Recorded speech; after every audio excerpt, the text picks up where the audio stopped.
Yes, good morning. Happy Monday to everybody. Or good afternoon or good evening, wherever you are, whoever you are. Very welcome back to Heritage TV.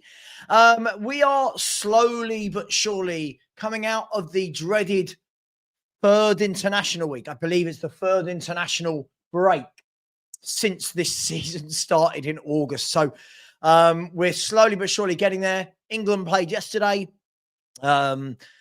There's a few games tonight, I believe, and then I believe that that's all done. Maybe there's a few tomorrow. I don't know. But the only thing you hope, surely, at this stage is that everybody comes back fit, or at least everybody that left fit comes back fit. And you hope that everybody's fit and raring to go, because we've got a North London derby on Sunday. And this is a tough game. Let's make no bones about it. Let's make no bones about this in any way, shape, or form. Sorry, just distracted for a second there. Yeah, let's make no bones about this. This is going to be a tough game. And I think most people will have Arsenal as favourites, and rightly so. They're a very good team. They have got a lot of good footballers, haven't they? They've got a lot of good footballers, a lot of power, a lot of listen, they're so difficult to break down. And I know people will say, well, Sunderland got two. They did, but it's very rare that Arsenal concede 2 goals in a game, let alone concede, to be honest. So this is going to be really interesting. And I think this is a big test, not just for Frank, not just for the players, but a big test for the fans as well, because I think realistically, most Spurs fans are going to be sitting there saying, yeah, this is tough. This is the toughest game we're going to have played so far. They are, at the moment, they're better than City. At the moment, they're better than Chelsea. At the moment, yada, yada, yada. They're better than these teams. So all rivalries aside, this is a bloody tough fixture. And I can't see that we win. Doesn't mean I don't want to win. I just can't see it. Right now, I'll tell you what, here's what I'll say, and I'll do some good mornings in a minute to everyone. Right now, here's what I'd say, and let me know in the chat if you feel the same. If you offered me a point right now, I would bite your hand off for a point. It's a tough game. I've really got to stress that, because I'm seeing a lot of people saying he's got to win this, and I'm like, has he got to win this? For me, I think this is more about just make sure that the players playing and Thomas Frank do the club proud. Do you know what I mean? Make sure we give a good account of ourselves. I can't remember the last time we won at the Emirates. I don't know if it was, surely it wasn't Yunus Kabul, was it? Like, surely it wasn't back then. Yunus Kabul? I don't know. I'd take a point. I would definitely take a point. People will say that's negative and you should want all 3. Doesn't mean I don't want all 3. Dele Alli. Was it Dele Alli? Dele Alli in the cup. Redknapp. Okay, right. Yeah. God. Yunus Kabul. God, I was there that game. I was actually there that game. We were 2-0 down at half time. And you're thinking, oh my God, we're going to get absolutely battered here. And just a really spirited fight back. So we go there, and it's so funny. I've had loads and loads of Arsenal mates, so to speak, in the last sort of 24 hours, sending me pictures of Gabriel going off injured for Brazil. They're going, oh, you guys are lucky. We haven't got Gabriel. I'm sitting there going, have you seen how many injuries we've got? Have you seen? Sorry, this is an Arsenal team that have centre-backs like Gabriel, Saliba, Calafiori, Hincapié, Mosquera. Ben White can play there. And I'm like, we're lucky. Wow, we're lucky. Hey, it is what it is. I found it quite funny. But listen, this is going to be tough. This is going to be tough. And I'm sure as we get towards Sunday, there'll be more and more talk about it. Who should he play? Mahfouz. Yeah, mate, you're right. Timber can play there as well. Yeah, they've got, so that's Saliba and Gabriel, Mosquera and Hincapié, Calafiori can play there, Ben White can play there, and Timber can play there. So they've got 7 players that can play at centre half. 7. Wow. And these people going to me, Gabriel's injured, you lucky bunch. What? Like, have you seen how many injuries Tottenham have got at the moment? But listen, I just think on the day they're gonna be massively up for it, and they should be, right? It's their derby as well as ours, and we need to match whatever they put in. I think pound for pound, they're a better team. I think pound for pound, they've got a lot better players, but it is a derby, and it's going to be a lot to do with passion. Yeah, it's going to be a lot. We want to see the fight. We want to see that we're in the game. Now, for me, I always think with games like this, keep yourself in it. Do you know what I mean? Keep yourself in it until you're not, so to speak. So, do I expect Spurs to go there and be all over Arsenal? No, I don't. I don't expect Spurs to be all over Arsenal. Do I expect it to be buckle up, sit tight, everyone get their defensive duties sorted out, everyone know who you're marking, everyone know who your runner is? Yeah, I do. I expect it's going to be that. And for me, I think that's sensible, because I think if we try and play Arsenal, I think they're going to absolutely destroy us. I mean, I just think they're superior to us at the back, in midfield, up front. I think they're superior to us. And it hurts me to say that, because you look just 6-7 years ago in the team we had under Poch, and you think, God, we were so good. And then 6-7 years later, I look and go, God, how are Arsenal that much better than us? That doesn't mean we can't beat them in a one-off game. I mean, we're going to be nowhere near them at the end of the season. We know that. I think most sensible Spurs fans will know that. But in this one-off game, who knows? Who knows? I expect that we're not going to see anything earth-shattering. I think that we will see we'll see the senior pros rolled out in this one, which I completely agree with. I don't want to see the kids in this one. I'll be honest. I think these big games, they bypass those kids. I don't want to see them. I think you're going to have to go with your experience. And one of the interesting questions is going to be, is Randall Kolo Muani able to play? Is Kolo Muani able to play? Because that's going to change a lot, isn't it? That's going to change. Does Richie play up front? Does Tell play up front? Or is Muani going to be able to play with a protective mask? You would probably think, hopefully, Kudus is back, and Kudus can go back on the right wing. I think it'll be Paulinho and Bentancur in the middle. I think Xavi Simon's going to have to play in the 10. And then it will probably be Odegaard playing off the left. You would think Udogie left back. I would play Spence right back. I think he will play Porro at right back. And then you've got Van der Ven and Romero. I think the team pretty much picks itself depending on the forward, right? Depending on that area. As I said, we did a show last week where lots of people were talking about Dane Scarlett, and I don't feel this is the game. I don't feel this is the game where you suddenly go on, make a hero for yourself. Now, maybe he starts, maybe he does make a hero of himself, but in a game where Arsenal, playing against an opposition where their back four is so strong, you've got to ask, is this the game where you go on, get your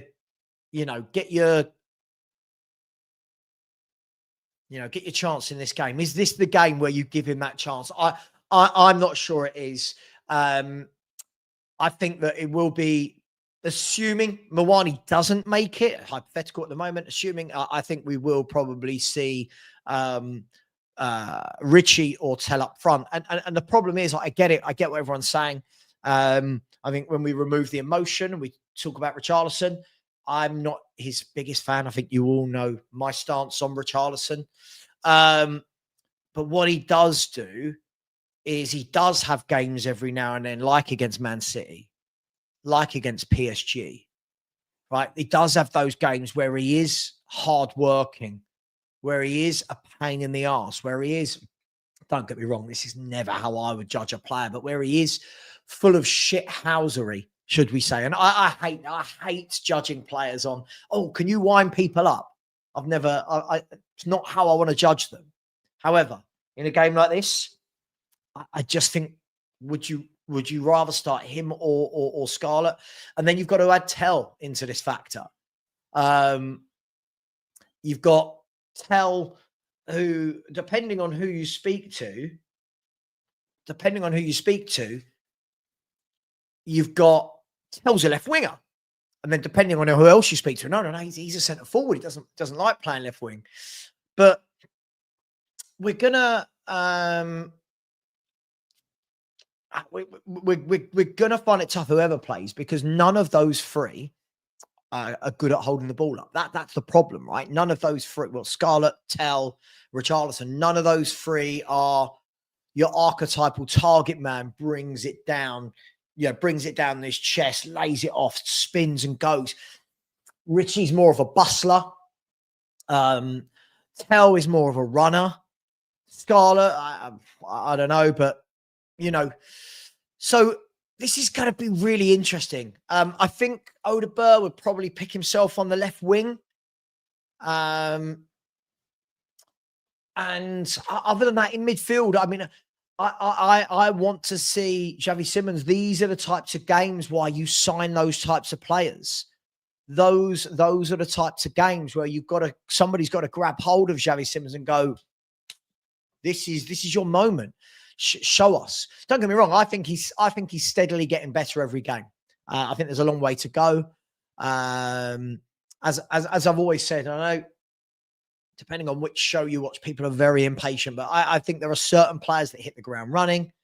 And I think there are other players that will take time in their new club, in their new country, in their new league. And unfortunately, Xavi Simons, he has taken a few games to get up to speed of things. But more and more now, I'm seeing him get on the ball. More and more, I'm seeing him trying to do things. Now, I think it'll be really good. I think it'll be really good to see when Xavi Simons when everyone's fully fit, when you've got Kulu, Maddison, Kudus, Mawani. I think it'll be really good to see Simons when he's playing with better footballers. When you are a creative type, you rely on other creative types, don't you? You rely on technical ability around you. You rely on people making good runs. You rely on people intelligent enough to say, let me go and link up with him, rather than everyone just running away. So rather than wingers just going, right, find me, come, drop in, link up with him, give him goes. So I think we will see the best of Xavi Simons. I think it might take a bit of time. I guess it's all going to be about who's got the patience for it. Same with Thomas Frank. You guys know me. I'm baffled by the number of people who think that everything changes in a football club at 3 months. I'm baffled. I think it's going to take time, but maybe this is the game where you just see that spark from a Xavi Simons, maybe from a Mawani. Let's be fair, Mawani, it's been stop and start, hasn't hit the ground running and not managed to score yet. Maybe, just maybe, that's the game away at Arsenal. Maybe one of them picks the ball up 20 yards out, whips one into the top corner, and sigh of relief and the weight off the shoulders and the expectation of fans can all simmer down a little bit. Because we are, as I said, in 2025, we are a very reactionary set of people. Just quickly, Ben, I'm seeing a lot of your comments. You're starting to be a bit silly now, mate. So just stop. I'm just going to give you a warning. I'm in a good mood. I'm chilled. I'm relaxed. But you are the only one that's being an idiot in the chat at the moment. Not every conversation needs to be about Angepostecoglou. It's a little bit boring now. Like, surely doesn't everyone else fight? Isn't it a bit boring now? Like Ange. Like we're in November. We're in the Champions League. We're in November. We're about to play North London derby. Do we really want to keep going back to that? Look, I've said all along, I know there will be people. Now, Ben, one more, you're gone. It's not just a suggestion. Why would I buy a replica Europa League trophy? I don't get it. Just relax, Ben, in the chat. I've been doing this for so long, people. You can just see when people enter the chat whether they're going to be a pain in the arse. Yes, sure, Matt, and of course, but he needs time. But the thing is, when you're saying that excuse, you ask top players. Top players will tell you they want to play with top players. Why do they go to the best clubs? Top players play better with top players. That's just common sense. It's not an excuse. That's common sense, isn't it? Look at all the top players in the world, and they're playing with other top players. It brings it out in them. So it's not an excuse. Better players. You've got to remember, if you are a creator, if you are the playmaker, you need top wingers and top forwards to complement what you do. And you can see there's been times where Xavi Simons has tried through balls or tried to link with people. And it was one against Man United at the weekend, but Xavi Simons jinked past 3 players. Well, God, that was good, right? He laid it into Brennan Johnson, and Brennan Johnson tried to pass it back to him and gave the ball away. And you could see Simons just sort of went like, and everyone needs that. You look at, I always bring back that if we're gonna look at that team under Pochettino and look at the technical ability you had in that team with Ali and Ericsson and Kane, right, and Dembele, Walk, out of Iro, Vertonghen. It's not a coincidence that team played really well. You had better footballers, better technically. But, when people like Matt just say things like that, it's an excuse. It's not an excuse. Better players want to play with better players around them. Why do you think Harry Kane left Tottenham?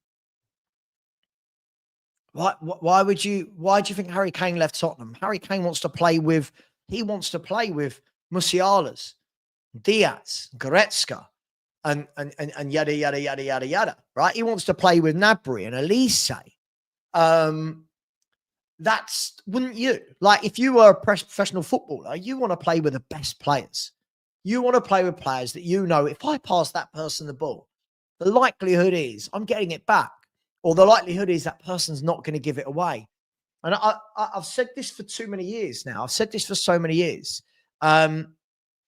We need, you all know, I think anyone that's watched me for a number of years will know I've said this for ages. We need more technical ability in this squad. The level of technical proficiency is really poor within this squad. We've got a lot of runners, a lot of good box-to-box players. We've got a lot of people that get up and down, but we don't have a lot of technical proficiency. So Romero's got technical proficiency, hasn't he? He's very good on the ball, wonderful array of passing. He's comfortable at bringing it out. James Maddison's technically proficient. Kudus is technically proficient. You start looking around the rest of the team, it's not really that level of technical proficiency, is there? We haven't really got too many that are like, I'll take it to the extreme. And when you look at Man City, and that is the extreme because it's Man City, but you look at every one of their footballers, how comfortable they are on the football. You look at all of their footballers. Even if you want to look at the back, you look at people like Mateus Nunes. I've not even gone to the big guns, right? If you look at Mateus Nunes, O'Reilly, Diaz, Stones, Vardio, they're all so comfortable on the football. That's the defenders. Now you go into midfield, Nico Gonzalez, Rodri, Tajani Reinders, Cherky, David Silva, Bernardo Silva, Phil Foden. They're all super comfortable on the ball. And it makes such a difference. And I've said this, and I'll say this till I'm blue in the face. It will only be when we start buying more technically proficient footballers that fans will realize how many average footballers they've been hyping up. When you see people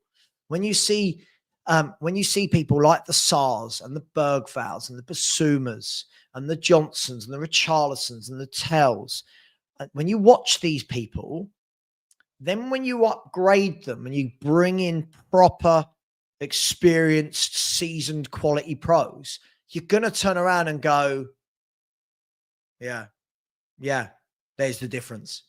And that is the difference. I always use this guy as an example. It's not to say that a player like Bergvall isn't a good footballer, but he's not that technically proficient guy that gets on the ball and takes his time and give it to me, I'll get it back to you, and give it back to me again. And that's not his game. Sarr, definitely not his game. Bentancur, too slow with it. We'll never know whether it was the injuries that caused that. And again, this is what happens when you bring in quality. This is what happens. And I was watching a show, when was it? Last night or night before? I can't remember what show I was watching. And people are going, how do we get more out of these players? More. And I thought to myself, I'm amazed he's got what he's got out of them, to be honest. I actually saw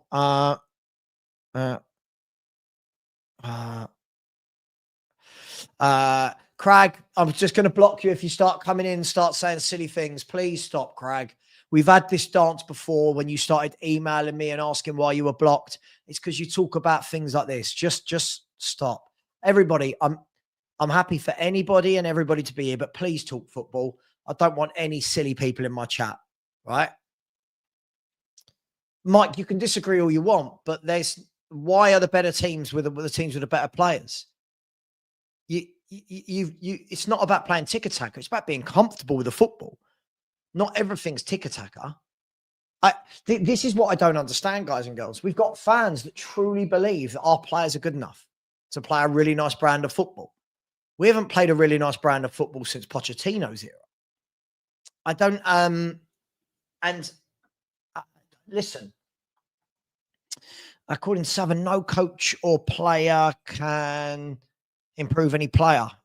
I have no idea when I've said that, but okay. Good morning, everybody, to Dada Donna Cullen. Have you noticed? There's the trolls have just started to creep in, haven't they?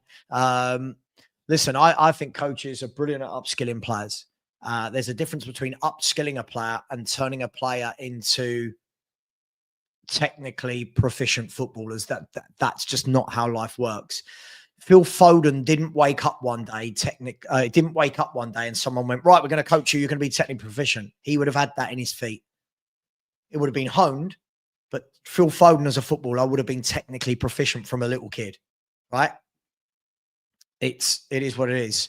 Lynn didn't listen. Of course, Lynn didn't listen, did she? As I said, I'm not comparing Spurs. Lynn, that's my. I feel like people are not listening. That was my point. That was my point. We could have any manager in the world, but some players are naturally comfortable on the ball.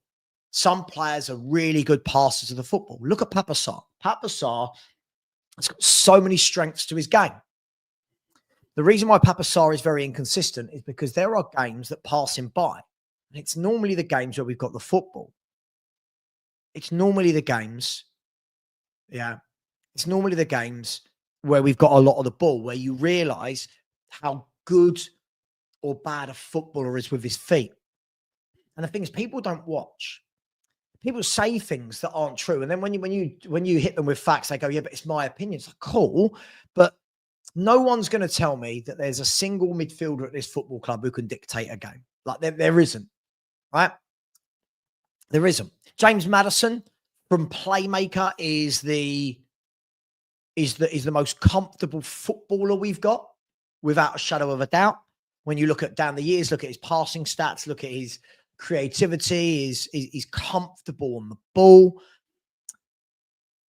But I think we need a Maddison type, but in the centre mid. I've talked about this, and I bored people to tears with this in the summer. And I think some people are starting to realise now what I was saying this summer. I think some people are starting to realise now, you can't bring in a coach.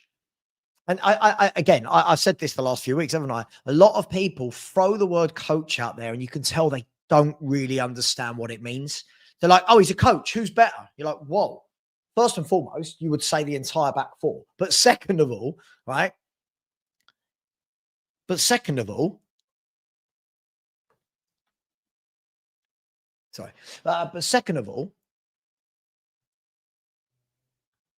It's 3 months. You can coach players, you can get them better, you can bring more out of them. But realistically, he can't suddenly make Brennan Johnson an amazing footballer. No one can. Pep Guardiola wouldn't be able to. For example, Pep Guardiola, if he had Brennan Johnson, right? If he had Brennan Johnson, he would have him for a year and he'd move him on. He wouldn't he? He'd move him on. He'd bring him in. He'd play him in year one. And he'd be like, no, you're not good enough. Can't hold on to the ball. Technically, you're not good enough. Your passing's not good enough. Your control, and he'd move him on. And this is where I think Spurs must get ruthless. I think Spurs must get ruthless.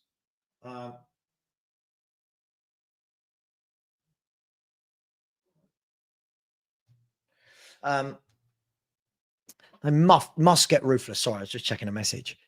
And I think I've said it for you, I think we're a very sentimental bunch. I don't care about other clubs of fans. I think we're a very sentimental bunch. I've seen it for years. We did it with Lamela. We did it with Sissoko and Aurier and Royale and Dyer. People have done it with Davis. Yada. Right? Keep doing it. And we're going to do it again with some average players where we're just going to keep saying, in a few years, they're going to be good. In a few years, they're going to be good. In a few years. And if we're a youth club, fine. Then do that. But the thing is, people want us to be competing, but then they want to champion average footballers. And I don't think it works both ways.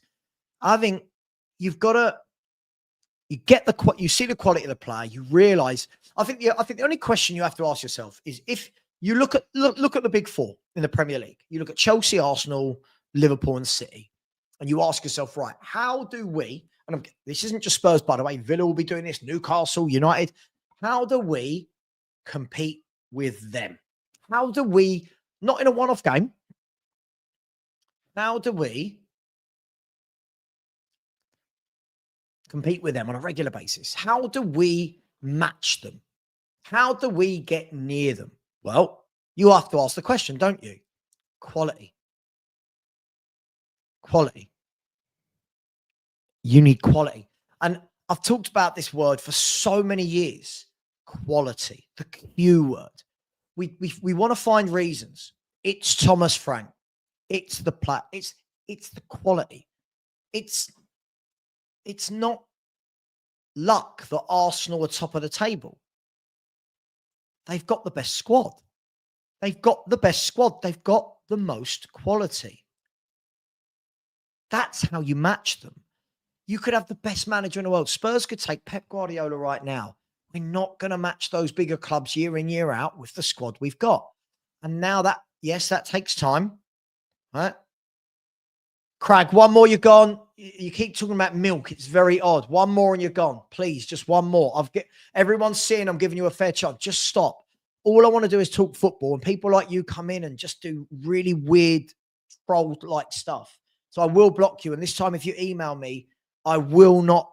Please don't block him. Anybody, don't block him yet. I will. Right? But Craig, if you do it again, I know what you'll do. You'll email me going, oh, Sava, why was I blocked? I wasn't rude. I'm giving you the option now. Just stop. Just stop it. Right? I want to talk football here. So all we want to do is talk football. So the quality word. You can coach them better. You can coach your team to be hard to beat, well organized, well structured. But to compete, you've got to have quality. And unfortunately, I think we've now had way too many windows where we haven't gone for that quality. Way too many windows where we sign a lot of hits and hopes.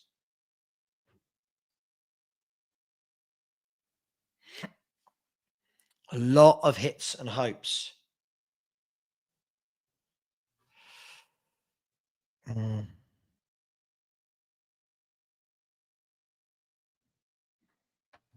So I think the Q word is really, really important.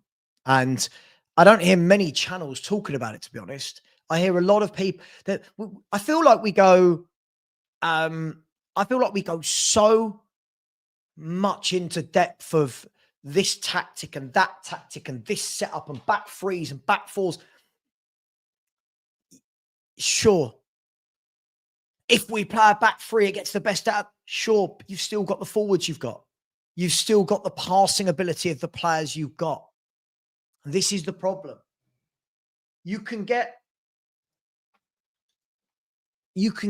players upskilled. Now, when I'm saying get players upskilled, I don't think people like Johnson, I think you can improve their output, so to speak, their runs off the ball. But Thomas Frank can't suddenly make Brennan Johnson a technically proficient footballer, can he? Papasar, as I said, he's not going to suddenly turn him into a really cool, calm, composed, ball-playing number 8 midfielder. That's just not what he is. That's not his job. So I think there's a lot of positive at Spurs at the moment that we don't seem to talk about enough. I really do. I think there's a lot of positives that we don't talk about. I think that we're definitely getting the defensive structure more organised. Doesn't mean we're not going to concede goals. Doesn't mean we're not going to lose games. But he's definitely getting the defensive structure more organised. And now we need to start in transfer windows, having a look at, okay, well, how can we get the same strength in the forward areas and the midfield areas we can at the back? Now, it doesn't mean we don't need to do anything at the back. It doesn't mean we don't have to do anything at the back. But right now, you would say that is not our issue at the back, right? That is not our issue. When everyone is fit, what will we see? I don't know. I don't know what James Maddison will come back. He's had 2 massive injuries now in quick succession. 2 massive injuries. Of course, James, of course we're going to concede chances because we can't hold on to the ball well enough. As I've just said, if you don't have technically proficient footballers, the ball's going to keep bouncing back, mate. You're going to concede chances. But luckily for us, we're not conceding loads. So it's difficult. I mean, I don't think we gave up really any opportunities against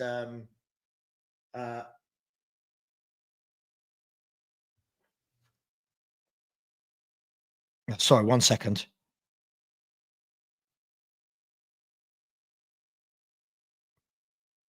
Sorry, I've got a text from somebody I don't know. Spam. Let's block that. Let's block that. Sorry. So I think that when everyone's back fit, I think we will see a much different Spurs. I really do. I think we'll see a much different Spurs. Someone like James Maddison, I think, will thrive. Right? Ben, you've had your warnings, mate. Ben, just stop. Just stop being silly. You know what you're doing, mate. Please. It's getting boring now. Lots of people come in. They just want to hear some football chat. That's all it is. And there's always 2 or 3 of you that have to be idiots. All right? I'm not a Lionel Messi fan. It's just the greatest player I've ever seen play football. It's just a cool picture. That's all it is. There's no more to it than that. So when you see a James Maddison back in this team and a Kulu back in this team. Now, again, I'm not going to sit here and go, oh my God, they're world class. But what they are is they're comfortable on the ball. And we don't have that. When you've got Maddison, Kulu, Kudus, Xavi Simons,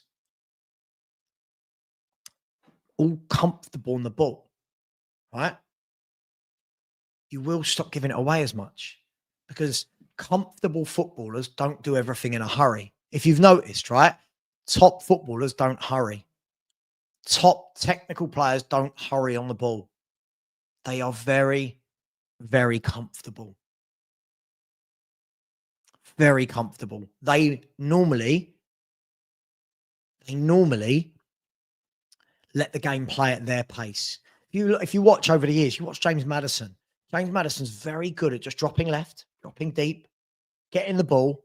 He turns and he knows what's on the pitch. He scans the pitch. And he's very, very good at that. And we need more of that. But what Maddison will we have when they come back? What Kulu will we have? And that is why, for me, very difficult in the January transfer window. But that is why, for me, that we need the next 3 or 4 signings to be quality. I'm not talking about Erling Haaland's, not talking about Kevin De Bruyne's, but we need some quality. We need some really technically proficient footballers that want to get on the ball. You know, players that want the ball. We don't have enough that want the ball. Kudus wants the ball. If you notice, Kudus is, I want the ball, right?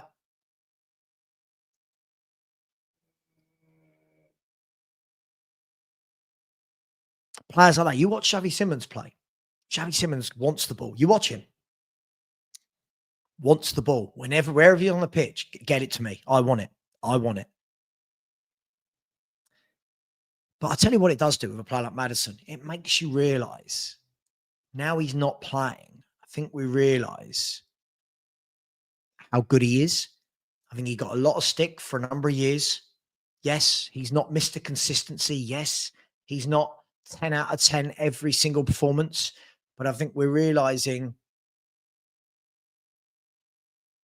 just the quality he had in the ball, just his ability to pass, just his ability to hold on to it. Kane had that ability, right? You put the ball into Kane, you knew he wasn't losing it because you knew he could lay someone in, hold it up, turn and run himself. We had that with Rafa van der Vaart, right? Rafa van der Vaart, another one. The ball goes into him. He sticks to him like glue. He's strong. Jack Grealish is one of those footballers. The ball goes into him. It doesn't bounce back immediately. It doesn't bounce back. And there's too many players where it bounces back. Too many players. When I was watching the Spurs 5 the other day, I found the number of players mispassing, miscontrolling the ball was staggering numbers. And that doesn't happen with better quality footballers. How often you see James Maddison miscontrol a football? He's technically proficient, isn't he? So the ball goes to him. His first touch is good. His first touch will take him in space. His first touch will take him where he wants to go. This is what players like Bruno Fernandes, players like Cole Palmer. Like this is what they do. Players like Eze, players like Odegaard, they're technically proficient footballers. And first and foremost, that's where I'm at as a Spurs fan. I truly don't believe that people are going to see what they want to see until the quality of the player gets better, which is why I think we're just seeing us being hard to beat. I get it. Right? I get it. It's not fun. It's not nice to watch. I get it. But you look at all managers do this. All managers do this. Even look at one of the signings that Pep made. And I remember when he made the signing, bearing in mind he was at Man City, right? So when Pep signed Rodri, and I think there were a lot of people who hadn't watched any Atletico Madrid games because they were like, "Oh my God, who's this? Oh, he's rubbish," right? Rodri, when he first joined, everyone was like, "What's he? Oh, why have you got him? You've got Fernandinho." You could always see exactly what he was doing. He was molding that midfield away from the Fernandinho type DM. Bloody good footballer, by the way. Bloody good, underrated footballer was Fernandinho. And he was starting to mold it more into the Busquets type role that he had at Barcelona. Right? And it was when Rodri joined Man City and made that position his own that we saw the best Man City. Right? And it's what managers do. Look at Arteta, Arsenal. Look, in the last 3 years, he's signed Zubimendi and Declan Rice. Both super comfortable on the football. Both effective. Both give you a 7 or 8 out of 10 every game. You know what you're going to get from them. And it's elevated Arsenal. Look at Liverpool. You think with Liverpool, towards the end of that era of Klopp, it got a bit stale in midfield, didn't it? With Jordan Henderson, Wijnaldum. Why can I not think? Who's the other one? Fabinho as well. It got a bit stale, right? What did he do? Alexis McAllister, Ryan Gravenberch. Started to bit more energy, bit more technical ability on the ball, right? Liverpool went on to win the title. And you could do this with everyone, right? Chelsea, 2.5 years ago, signed Caicedo and Fernandes. Everyone moaned and cried, look how much money, right?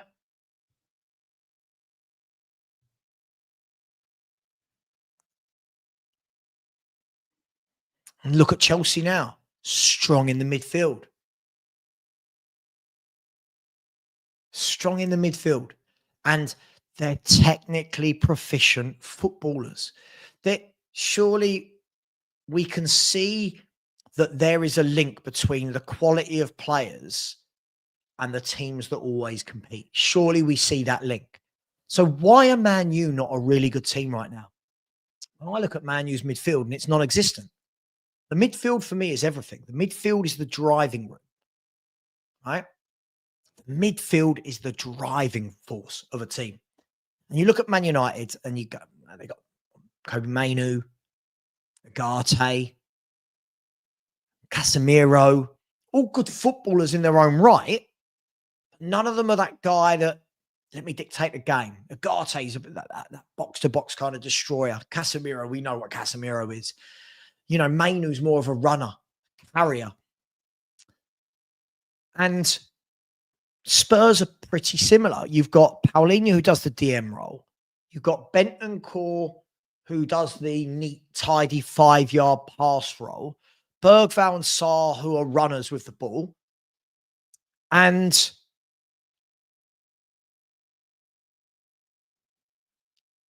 that's why we don't really control a lot of games. That's why United, when I watch United play, United are very good on the transition, aren't they? With Mbeumo, with Cunha, with Bruno Fernandes. They're very good on the transition. They don't really they don't really control games like they used. I mean, obviously the olden days of Man United. And by the way, guys, can we not time people out for silly things? Come on, I don't want to be that channel, please. Let's only time people out if they've actually done something wrong, not because they support another club.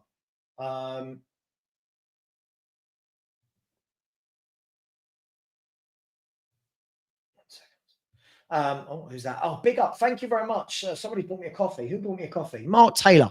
Thanks, man. Thank you very much. Very generous of you, my man. Thank you very much. He's just bought me a coffee and just said big up Sava. So thank you very much. Really appreciate that. Yeah, please, can we stop timing people out? I haven't seen anything that's worthy of being timed out. So please, can we stop that? I desperately want to get some maturity back into the channel. It's why I've stopped going on all these silly shows. I want to get some maturity back to the channel, please. Thank you.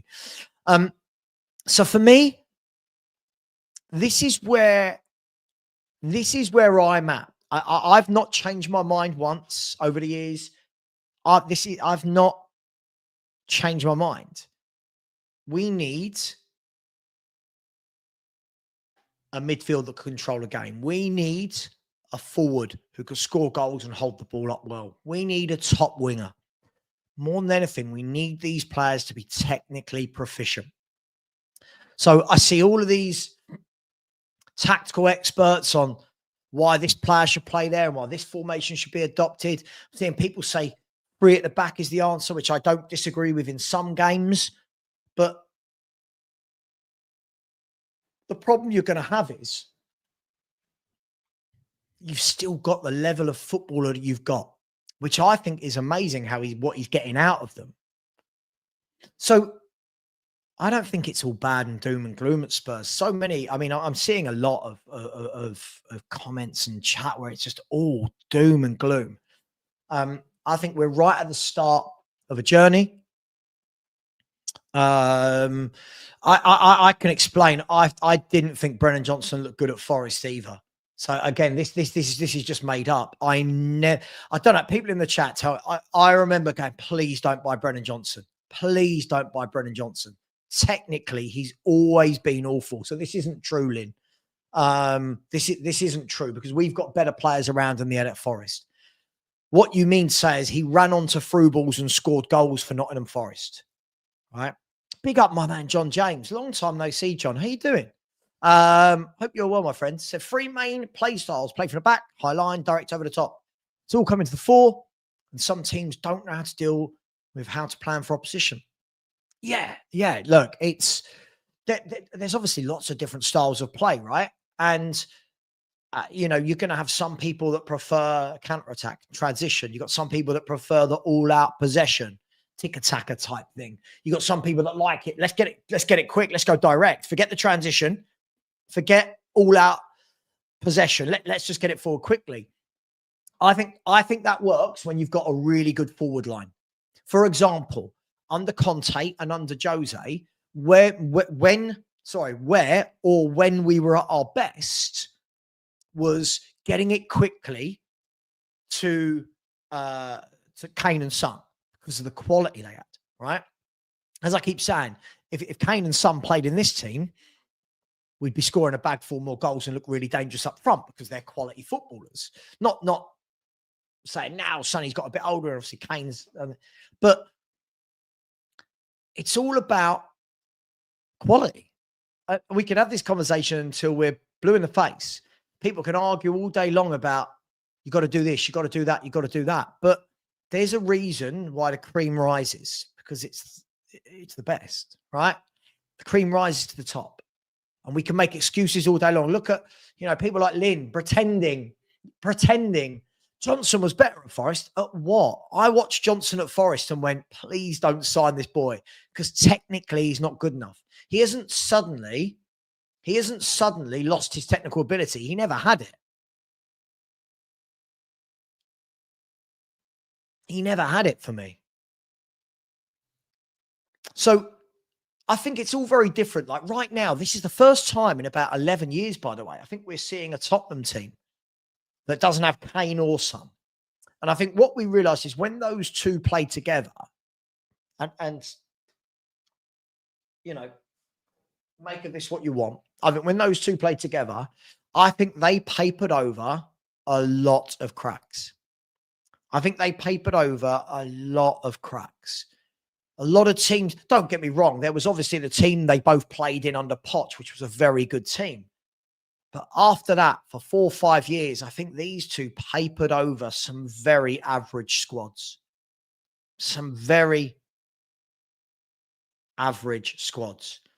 You look at the squad Conte had, he had no back four.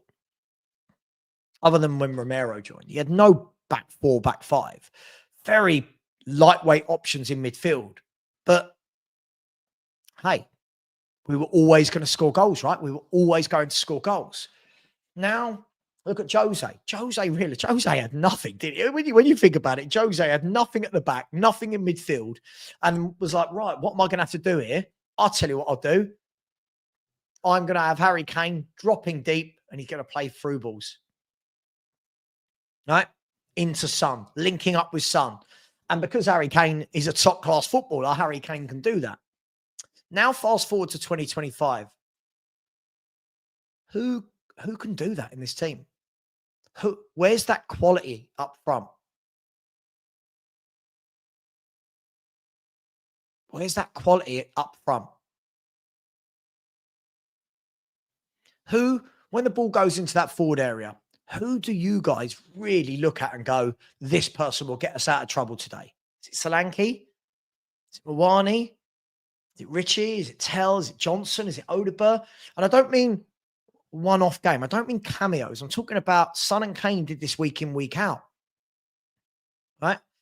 Now, there were games where they were both unplayable. There were games where one of them was unplayable and the other one had an off game. But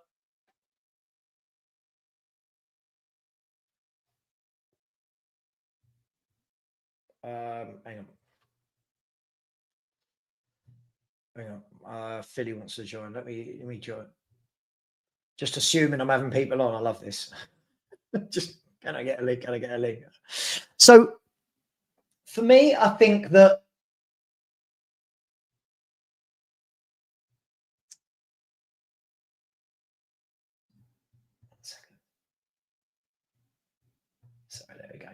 Yeah. So for me, I think there's a lot that needs to happen. There's a lot that needs to be built on at Tottenham, but hopefully we will build that. Hopefully we will. Hopefully we will get that top forward we need, that top midfielder. That, by the way, I don't think we need one top midfielder, by the way. I think we need a couple. I would be looking at moving a few of those midfielders out. I don't mind if Bentancur goes or Sarr goes or Basuma goes. I don't mind if these footballers leave the football club, right? I don't mind if any of those leave, but we've got a lot of fans that we champion them. We champion them, don't we? Oh, he's brilliant. Is it like Sarr? Sarr's a decent midfielder. Yeah. I'll bring Philly on a chat to him in a minute. Sarr is a decent midfielder. I think he's a good squad player, serves a purpose. You have to ask yourself, does Sarr get in at Chelsea, City, Liverpool, Arsenal, Newcastle, Villa? I think the answer, Philly, if we were going to be honest with ourselves, is he doesn't. No. And if that is the case, it makes me laugh. Like in pre-season, he had a couple of good games, didn't he? Like against the Arsenal, he had a really good game. And everyone immediately, oh my God, Sar's going to be brilliant this year. And we suddenly forget players' limitations, Philly. Yeah. See a couple of good games and we go, this is their year. I'm going to, sorry, just before I bring you in, Philly, I saw you say this on a show yesterday or the day before. I don't know which day you were on. And you actually said, and I was sitting there nodding along. I didn't comment in the chat. I was sitting there nodding along. Yeah. Where you turn around and you said, I don't expect more from these players because who in this squad inspires you? That was your sentence. Is that, I'm right in, I heard you say that, right? Yeah, that's exactly what I said. Exactly what I said. I said, who in this squad inspires you? Who's going to get their foot on the ball, carry the ball, look around, dominate the game? Like a Dembele character, yeah, who's strong on the ball and be able to carry the ball forward. No player in the Tottenham squad there has that capability, Savo. I'm looking at it and I'm thinking, none of you carry the game to the opposition. And at home, you need to have that impetus to carry the game to the opposition. But we don't have that change of style of play, Sabo. We are a counter-attacking team, which is what I said to Eugene on Friday. We're a counter-attacking team. We'll sit back and soak the game up, and then we'll hit them on the counter with Xavi looking for the through balls to the forwards. But unfortunately, our forwards here can't hold the ball for Toffee. If they're onside, because a lot of them go offside quite a few times. They don't look before they make the run, which is a sign of a poor player in my view as well. You need to know where you are on the pitch. And a lot of our forwards don't know where they are on the pitch. Do you know what? This is such an underrated skill set that we're missing, the ability to hold up the ball. And that's why when I look at the way I might look at football differently to everyone else. I don't know, Philly, right? It's just me. I look at the team, any team, and I look at their components. And you look at what have they got. So if I look at Sunderland, I look at Sunderland as a team right now, and you think, fair play, you're doing a really good job. Everyone wrote you off, and you've done really well so far. But what are Sunderland? Sunderland are a team that will die on the pitch for each other. Yeah. They are hardworking. They've got people like Isidore up front that just won't stop running, constantly won't stop running the channels, won't stop giving his defenders a nightmare. Is he going to grab you 20 goals a season? No, but he's going to work hard for you. You've got people like Xhaka in the midfield bossing things. You've got all the runners off of him, big, strong lads, powerful. Yeah. They are what they are. Then I look at the top teams. The top teams have players that are technically proficient, the ability to hold the ball up, yeah, the ability to take the sting out of a game, the ability to say, you know what, we're under the cosh for 5 minutes. I tell you what, I'm going to put my foot on it. Rodri does this perfect for Man City. I'm going to put my foot on it. Everyone, calm. Yeah. When you're doing that, you're controlling the ebb and flow of the game. You put your foot on the ball and you're taking the sting out of the game. You're controlling the ebb and flow of the game now. So that's what you need in the midfielder. You need to have that temperament. A lot of our players have they give away the ball for very, very cheaply. It's like they don't have that how do I say it before? With they have composure on the football. None of them do that. They hurry the ball very, very Sure. quickly to another player, and they give the ball away. And like I said to you about Bergvall on Friday morning, once he gives the ball away, because he's went forward and carried the ball, he's now out of position. Now Paulinho is now exposed to the might of the midfield opposition, and this is the problem that we're looking at. And Philly, this is why I've said, like, when we've heard the argument all year that the Paulinho Bentancur double pivot doesn't work at home, I've always said the same thing. Whenever Frank has not played those two, we look exposed in midfield because the other players give the ball away too much. Yeah. Now, I'm not saying that Paulinho and Bentancur is the answer. I'm not saying that, Philly. I'm not. I mean, it's kind of the answer right now, but that shouldn't be the answer moving forward. 100%. If you've got a player, if we're turning around and go, right, Paulinho and Bentancur aren't the answer, right, Bentancur's going to drop out and Elliot Anderson of Nottingham Forest is going to go and play alongside him. Now I agree, because now Elliot Anderson isn't going to give the ball away every time he gets the ball. Right? Agreed. Elliot Anderson isn't going to just drive forward like Sarr and Bergvall do, lose the ball, and then suddenly you go, shit, Paulinho's 1-on-3 or 1-on-2. And to be fair, we get away with it a lot because Paulinho loves the tackle, right? Doesn't he? He loves the tackle. Yeah. But as I said, until we get that, and that is what I think transformed Arsenal. They got Declan Rice, right? And you knew what you were getting. Yeah. You knew what you were getting. They paid a lot of money, but you were getting quality. You were getting a guy that said, I'm comfortable on the ball. 100%. I'm comfortable. Even if there's two men on me, I will hold them off because I'm strong. I'm good on the ball. I'm box to box. Arsenal knew what they were getting. So while the rest of the world were going, 100 million for Declan Rice, I'm sitting there going, I'm jealous, right? I agree. And until we get that midfield triangle, is important. That's the heart of any football team. Is the midfield triangle. You've got your 10 at the top of the triangle. You've got your 6 at the base of it, and then you've got your 8 who carries the ball from the 6 to the forward line, and then supplements the attack. And that midfield triangle being perfect here, we're always going to see this team not play properly. And the style of play will never be any different to what we're seeing now, because we are compromised in that position. And this is where I agree with you. We never got that ball-playing midfielder after Dembele. Dembele had the strength to hold men off. Remember how many times we watched it under Pochettino? He would hold a man off the ball and he'd give the ball to Eriksen, and then Eriksen's free, because that 8 also allows the 10 to be able to be free to play his position, because now he's got freedom to move around because the other players are going to go into the 8. So without that there, you can't unlock Xavi Simons, by the way, because Xavi Simons, like I say, is also compromised. And this is the problem in not buying the players you actually need, Sava. Remember, you said this argument before. Because you didn't buy the players you needed, a lot of the players that we've bought are now also, like, they've got the shackles on because they can't play their normal system because they haven't got the player behind them to play their way. So they're also shackled. And this has always been my issue with Spurs in the transfers. And I'm looking at them thinking, none of your transfer make any sense. So there's no planning behind of what any of your signings that you actually make, because they don't fit the other players that play in the team. Well, look, if we look at this, right, and the midfield three you're talking about, so ignore Odegaard and Kudus for a minute. We're talking about that triangle, right? Yeah. If you look at two of the best teams Spurs have had in the last 15 years, let's say, right?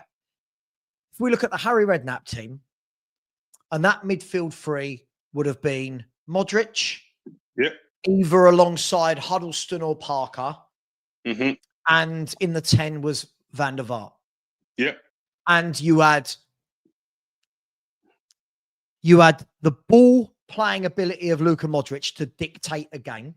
Yeah. You had the guile and creativity further up, the ability to win you a game in Rafa Van der Vaart. And then either Parker next to him, who was your more box-to-box, get stuck in, but good on the ball, or Huddleston, who was very different to that, who was more of a deep-lying, very comfortable on the ball, spraying it about nicely and letting Modric go a bit more. That's correct. Then, when you look at Poch's triangle that he had Wanyama for the for the Defensive midfielder. reinforcement, for the tackling, for the dirty work. You Yeah. then had Moussa Dembele, who was bloody good at that side of it, but excellent on the ball and didn't give it away. Yeah. And then you had Christian Eriksen in front of that, who could assist, create, and make things work. So what that meant in those two teams was the ball didn't bounce back because all of those players were very comfortable and strong on the ball. 100%. When you look at it now, we've got the opposite to that, Philly. We've got the opposite of that in our team. And when you look at Arsenal's triangle now, Arsenal's triangle at the moment is Zubimendi, Rice, and Eze. Mm-hmm. I mean, there's levels to this, right? I know. I said it to you, and you say this now. There are levels to this game, Sava, and that's the difference. And this is what fans are going to see. There's going to be levels to this game. Yeah, the more you play these harder teams, and this next week, Sava, yeah, it's going to be a painful week, by the way, because we're playing Arsenal, and then we play PSG as another team, yeah, who's got a strong midfield triangle, Sava, and you know this already, as well as their forward line is strong already. So I'm looking at this and I'm thinking this is going to be a long week for Spurs fans, but they have to understand there are levels to this game, and we are starting out at the manager's first season now. So the manager's got to come in there, look at the players, give them all a chance, and basically establish who we trust and who we do wants to get rid of. And now it's up to Spurs here to get rid of these players. It doesn't matter how much you get for them, get rid of them. The squad is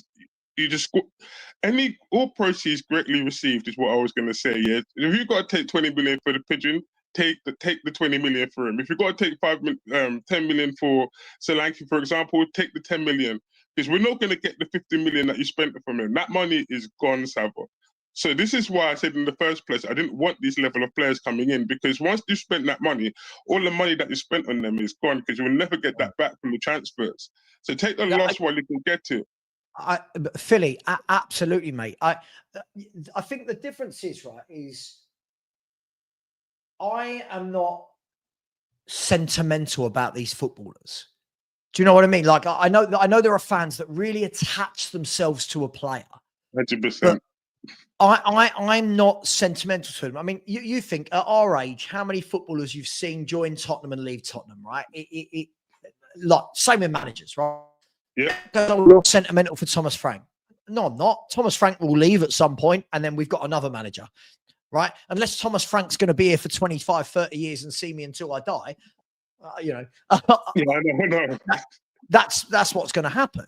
So the way I look at it is this, right? And by the way, I want to show you this because somebody in the chat has said something. This is what cracks me up, right?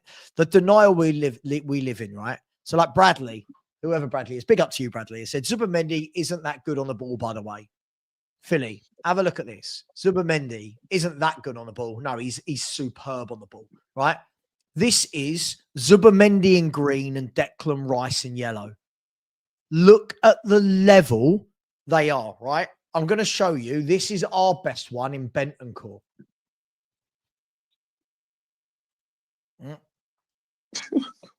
Right? And this is the level. So when you look at this data that they've amassed, what you'll notice, have you noticed, like with Rice and Zubimendi, they're basically identical for forward passes, forward pass success, key passes, and progressive passes. If you look at their dots, they're actually the same. Now, Declan Rice is much better at carrying the ball, but I would expect that because Zubimendi's a bit more of your sit in and control from midfield, not run. I agree with that. Right? He's more like your man there from Manchester City, like your Rodri. He's a fill-in for like he's a lesser version of Rodri, I would say. The drop off isn't that far between the two of them, but I do like Zubimendi. I do like Zubimendi, the way that Zubimendi is a proper 6, I would say. It allows Declan Rice to get forward as the 8. So he supplements Declan Rice perfectly, I would say. But Bradley, the thing is, when you're saying what the Arsenal fans have been saying, the data doesn't lie. The data doesn't lie. Listen, I'll tell you what, I'll show you, right? This is let's remove Bentancur. Let's remove Rice and let's look at Zubimendi, because this is the same. Oh, hang on 1 second. So this is Zubimendi at Real Sociedad. last year. Look, this is the player he is. He's a very, very, very good passer of the football. He's one of those guys, Philly. He keeps the game ticking over, 100%. right? Without fans noticing too much. Do you know what I mean? Like every team, Nico Gonzalez is one for Man City, right? Now, Nico Gonzalez doesn't get the praise he should because he's not Rodri, right? So because you think if Nico Gonzalez played for Spurs, You see it. we'd all be going, oh my God, this is one of the best midfielders in the league. But because he is Rodri's understudy, Yep. right? Because he's just Rodri's understudy, people don't give him the credit that he's due. But I've talked about this so much. Look, let's have a look at Nico Gonzalez, right? Until we get some footballers like this, we're not going to be the team people want to see. There's Nico Gonzalez in yellow. Look at his passing. Look at his passing. Right? And for anyone that's wondering why the key passes aren't higher, the key passes aren't higher for him because he's getting it and he's giving it to Bernardo Silva or Phil Foden or Doku. They're the ones that are making the key passes. But this is the levels that these football clubs have, right? Like if I chuck in Moises Caicedo, right? You're just the same way. Yeah, I agree.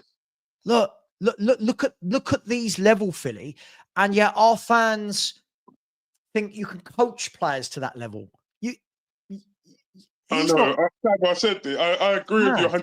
I said this in the summer, and you can't polish turds, Savo. At some point there, you're going to have to realize these players are at a certain level for a reason. You're not going to get any better out of them. They're good for their level, but they're not what you need if you want to actually be genuine and compete. And we're not a crash level. We can't afford to be carried. The problem is here, we've got few good players. I would say 5 good players, and the rest of them, it's like you're carrying them every game because a lot of them are very, very inconsistent. Some days, but do you know what it is, Philly? Do you know what it is? I completely agree with you, right? We've got 5 or 6 that are very good, right? The problem is all of those others that you mentioned that you're carrying, they take it in turns as to when they have a good game. So what happens is one of them has a good game, and then our fans just look at Odegaard's a perfect example.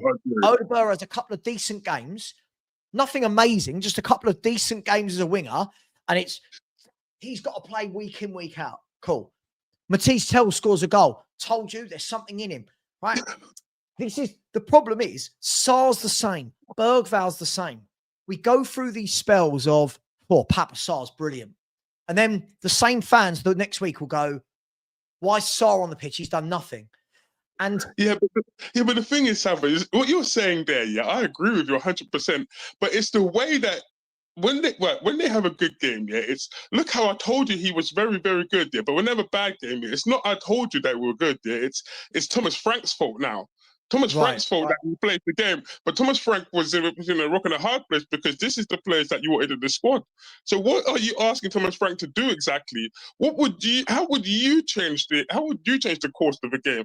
Because I'm looking at Thomas Frank and I'm looking at the bench and I'm thinking, mate, you're getting the best out of every single player in that squad. To be 5th with what you've got and the holes you've got in that team, my mate, I take my hat off to you because you're doing a magnificent job to have Spurs in a respectable position in the league as well as in the Champions League. And yes, we haven't played anyone good in the Champions League yet. And I'm hoping next week isn't too much of a bad beating because I can see a beating coming. But I'm hoping that it's not going to be. It's not, and I'm pleased with the way he plays. We're not wide open, mate. I listen. I've got it. I get why people are frustrated, and I get people want to see better football. But Philly, the reason why when people are going, why aren't I annoyed? Why am I? They're calling me contradictory. Is I said in the summer I don't expect us to play good football if we don't buy what we need. 100%. I was told by loads of other people not to worry and that I was being reactionary, but I'm seeing what I thought. By the way, in the chat, guys, I don't care if Arsenal fans are in here. They're allowed to be in here. It's a football channel. Imagine how everyone's allowed in here, man. Just calm down, everybody. Just calm down. This was my big thing about get a proper left winger. right? Get a target man, get the ball playing number 8, and you will see a different Tottenham. Now, could that all happen in one window? Maybe not. Could we have done more in the window? Yes, we absolutely could have. I think we only spent about 120 million. And I think when you look at it like that, you think we spent decent money on Simmons and Kudus, right? Mm-hmm. And then loaned Muani and Paulinho. Mm-hmm. Are you telling me we couldn't have pushed the boat out with another 100 million for 2 players? Like for a proper midfielder and a proper winger. So that's why I'm not getting my knicker. Like every game, everyone's getting their knickers in a twist. He's set up not to lose. Good. Fucking good. I don't want to lose games. He needs to take more risks. With what players are you seeing in this squad where you go, cool, we could be risky with them? Because risky football is what the last manager did and why we lost so many games. I agree. Sam, I'm not even being nasty either. I'm looking at. I said this to you in the chat, yeah, and I mean it, yeah. When I listen to people talk about Thomas Frank, yeah, the style of play, I just bring up my inner Clark Gable, mate. I sit there and I say, frankly, my dear, I just don't give a damn how you play, mate, because I'm looking at the players of the squad and I'm thinking, if we're losing a game, Saba, who on the bench tells you that they're going to come on the bench here and change the course of a game? No one on the bench says to me here that on a day here that we need you to come off the bench and actually do something of note and score a goal. You're actually going to come and score a goal. Because this is how bad we are, Saba. Even when you look at the striking options we have, and I said this on your show last time, they go forward in front of goal. I expect them to miss, Saba. The shock is when they actually score. 1-on-1 with the pigeon, you're thinking, mate, you're going to miss the chance. You know you're going to miss the chance. And then when he actually scores, I'm like, oh, I'm surprised he scored today. But this is what makes me laugh. Like, I don't look at Spurs and think there's a best 11 right now. I look at Spurs and say, there's 5 or 6 that you go naturally. I think Vicario's our number 1. Yeah. I think what everyone agrees on, every Spurs fan, right? If every Spurs fan was going to agree, I think you'd probably say Vicario's your number 1. Van de Ven and Romero are your centre-back partnership. Paulinho must play in the 6, and Kudus must start on the right. Yeah. Right. Now, outside of those 5, everyone's got a different idea. Should it be Spence or should it be Porro? Left back, should it be Spence or should it be Adogi? Right? Central midfield, should it be Bentancur? Should it be Bergvall? Should it be Sarr? Should it be Gray? Playmaker. Oh, I don't want to see Xavi Simmons there. I want to see Bergvall there or Sarr in the 10. Left wing, I want to see Tell. I want to see Johnson. I want to see Odegaard. Up front, I want Richie. I want Muani. I want Solanke. When you're at a stage where most of the fans can't agree on a best 11, right? I'm not saying every club has got a best 11, but I reckon with most teams, you kind of know. Like, I hate to use them. I'm sorry, but if you look at Arsenal, I think everyone knows their best 11 is Raya, Timber, Saliba, Gabriel, Calafiori, Zubimendi, Rice, Eze at the moment because Odegaard's out, Saka on the right, Gyökeres up front, and then and Trossard or Martinelli on the left, right? So most of it picks itself. I look at Spurs and go, like everyone goes, he's picked the wrong 11 here today. Yeah, but you said that last week when he picked a different 11. Exactly. Like, and then, the substitutions weren't good. He's got people like Brennan Johnson to bring off the bench. And Richard, who are these game? He's not going. Well, let's be fair. Arteta can go. Trossard hasn't done a lot today. Martinelli, you go on for the last half an hour, right? Or Eze's not done a lot today. Mikel Merino, you go and play in the number 10 for the last half an hour. But we don't have that luxury, Philly. We don't even have a first 11. Trevor, I'm not even being nasty yet. I wouldn't even go to Arsenal, but You done the Newcastle game not long ago. You saw the levels of Newcastle had on the bench here. Look at the options that Howe had if he needed to change the course of the game. Who he could throw up front here if today Watermarder's not hitting the heights here because the team is giving up space in behind. You got Wisser on the bench. Right, remember they used the money they sold Isaac for to buy both Watermarder and Wisser in the summer. So they had contingency planned for Isaac's exit. So and you look at them and you think you've got so many options on the bench here that you could throw on. Even Aston Villa, there were levels between us and Aston Villa. They bought 3. You think the only forward, if I'm not wrong, I mean Callum Wilson, who didn't play at all last year, the only forward they sold was Isak and Alanga, Wissa, and Voldemada all got signed. Options. Now add to that Gordon, Harvey Barnes, and Murphy. Now, don't get me wrong. Phil, I know what people in the chat are like, Philly. I'm not sitting here going, oh my God, it is the greatest front line I've ever seen. But it's options. Okay, Murphy played brilliant today. Sorry, Alanga, you're not getting on. He's playing really well. Right. Murphy didn't play so well. Alanga, go on. You go and stretch your legs.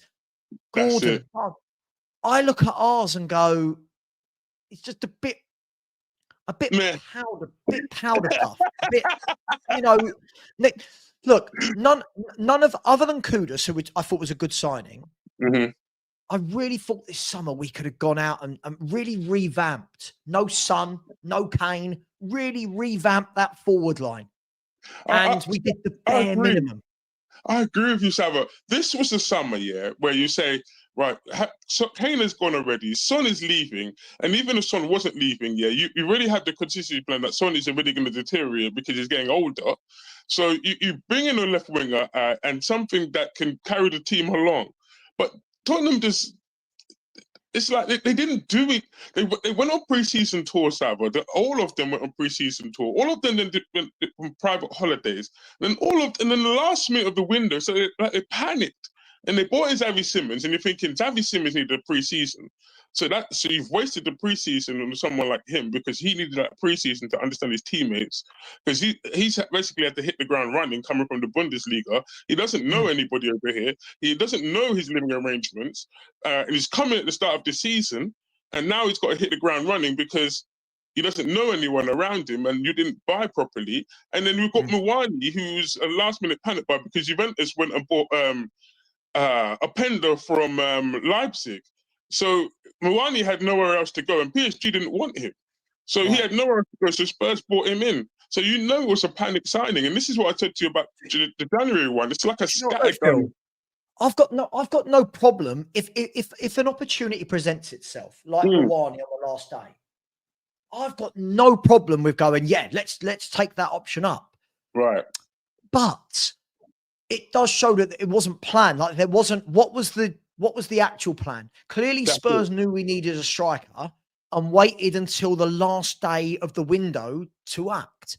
Now, again, I always have to caveat it with, we don't know, did they try for other strikers in the summer and got rejected? It's not that, Safa. But you can do this with the left winger because we went to Lyon the last day of the window, remember?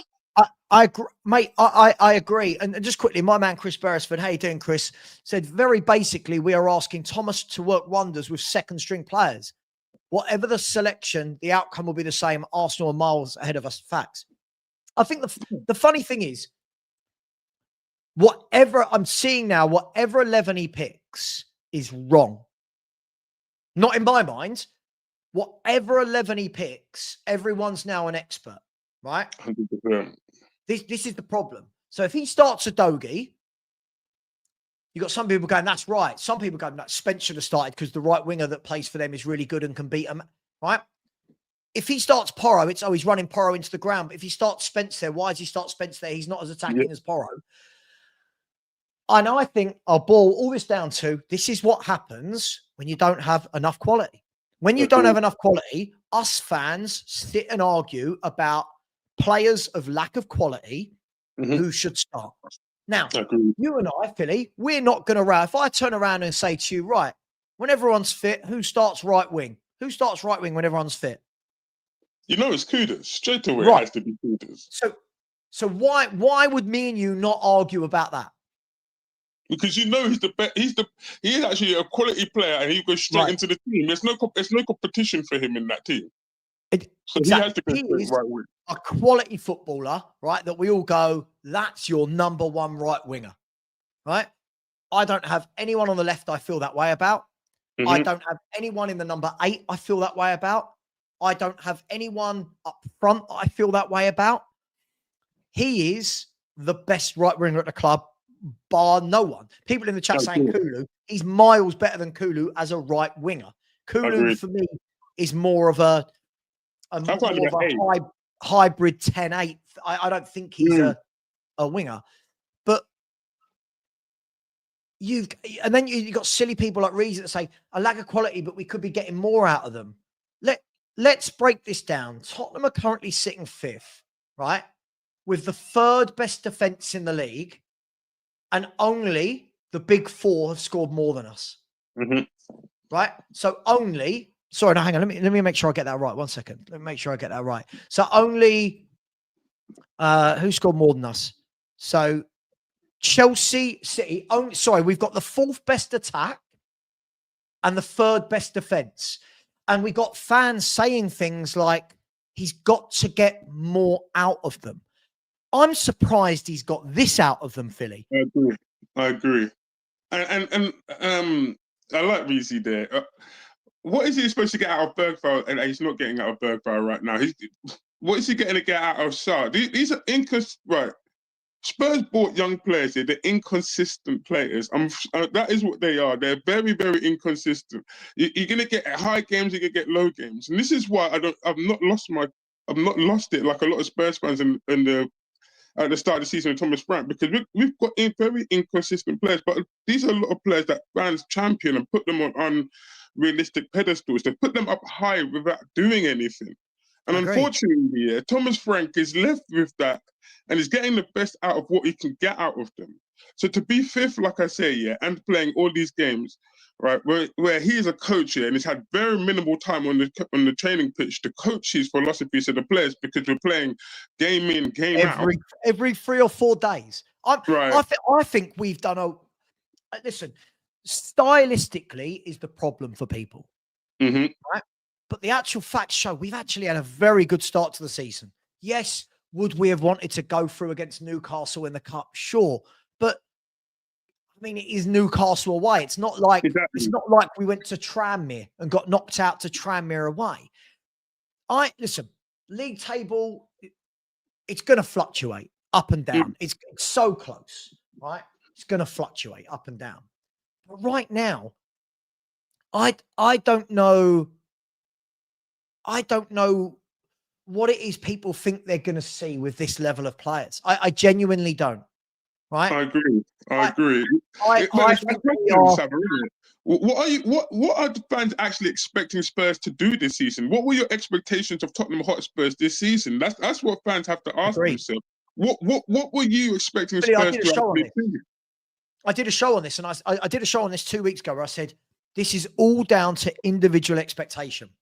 Yes. People like me and you, I look at a lot of these players and go, meh, right? I look at a lot of them and go, you're all right. With that, what am I expecting? Not a lot. I've said I think we're going to finish 6th, 7th, 8th, depending on injuries and depending on how long we stay in all the competitions. Because the longer we stay and play every 3 or 4 days, I actually think with this squad that we've got and the lack of quality, it's a hindrance. Right? I agree. People going, oh, the Champions League performances, and then the weekend performances aren't good. Well, you're asking an average squad to perform every 3 or 4 days. Right? Every 3 or 4 days, we're asking this team to go out there. Right? Yeah. And I just, you could tell a lot of it is clickbait and sensationalism.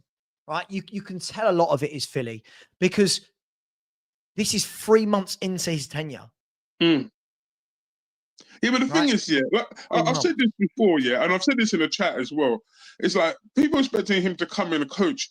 A coach takes time. Pochettino took time to come in and implement his philosophies. A coach takes time. He needs them on the coaching pitches. He needs them to understand his instruction. That doesn't come minute 1.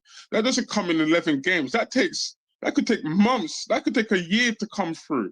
So I'm not expecting him to come in there and pull up tweets. And everywhere he's gone, by the way, Thomas Frank has always started off slowly. Bromby and with Brentford. So people out there losing it after 11 games, I'm sorry, but I would go and have a look at Thomas Frank's record and see what his record but people is. don't, Philly, Exactly. people don't do their homework. Right. It's the same. I keep using this as an example, Philly. And again, I always caveat this. I really like Glasner and I really like Iriola. I think they're very good managers.